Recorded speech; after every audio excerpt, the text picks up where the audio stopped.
গোসল যিনি দিবেন দুইটি শর্ত তার থাকতে হবে। দুইটা শর্তের বিনিময়ে সে গোসল দিতে পারবে। এক নম্বর শর্ত হচ্ছে সিরেফ আল্লাহর সন্তুষ্টির জন্য গোসল দিবে। সিরেফ কিসের জন্য? আল্লাহর সন্তুষ্টির জন্য গোসল দিবে। আর দ্বিতীয় নম্বর হচ্ছে যে মৃত ব্যক্তির গোসল দেওয়ার সময় অনেক গোপনীয় কিছু থাকতে পারে, এই গোপনীয় বিষয়গুলো গোপন রাখবে। এই দুইটা শর্তের বিনিময়ে একজন ব্যক্তি কি করবে? গোসল করাতে পারবে ওই মাইয়াতকে, ওই মৃত ব্যক্তিকে। এই যে গোসল দিতে পারবে, দেখেন গোসল দেওয়ার নিয়মটা একটু দেখেন। প্রথমে বিসমিল্লাহ বলে ডান পাশ থেকে শুরু করবে, উজুর অঙ্গ প্রত্যঙ্গ থেকে। তাহলে উজুর অঙ্গ প্রত্যঙ্গ কোনটা? প্রথমে হাত শুরু করবে এখান থেকে শুরু করে এবার কি করবে?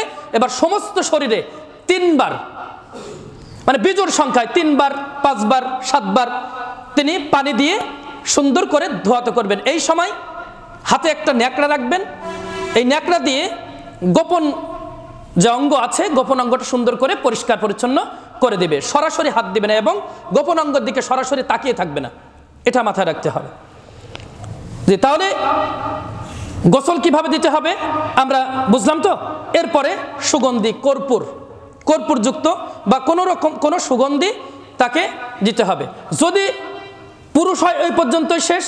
এবার যদি মহিলা হয় তাহলে তার সমস্ত চুল খুলে দিতে হবে। সমস্ত চুল খুলে দিয়ে 3টি মানে বেনি করতে হবে। মাথার চুল বেনি করে 3 ভাগে ভাগ করতে হবে। 3 ভাগে ভাগ করে পেছন দিকে ছেড়ে দিতে হবে। এটা হচ্ছে মহিলাদের কিভাবে গোসলের পরে কি করবেন।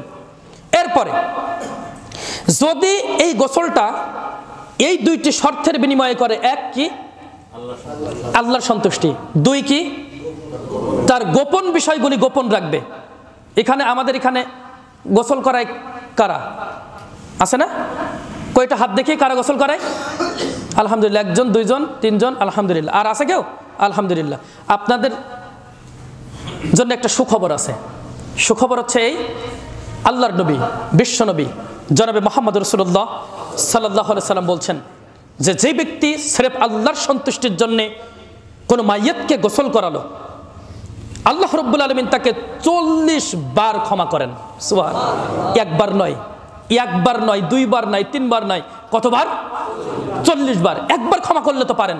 তার মানে আল্লাহ পাক রব্বুল আলামিন আপনাকে বোঝাতে চাচ্ছেন যে আপনি যদি আল্লাহর সন্তুষ্টির জন্য ঈমানের সাথে যদি কোনো মাইয়াতকে যদি গোসল করান, আপনার জান্নাত ঠেকায় কে? সুবহানাল্লাহ। আপনাকে কয়বার ক্ষমা করেন? 40 বার ক্ষমা করেন। সহিহ তারগিব হাদিস নম্বর 3492-তে আসছে। এরপরে আসেন দ্বিতীয় নম্বর। তাহলে প্রথম নম্বরে আমরা দেখলাম মৃত ব্যক্তিকে দ্রুত কি করতে হবে? গোসল দিতে হবে। গোসল, প্রথম গোসল।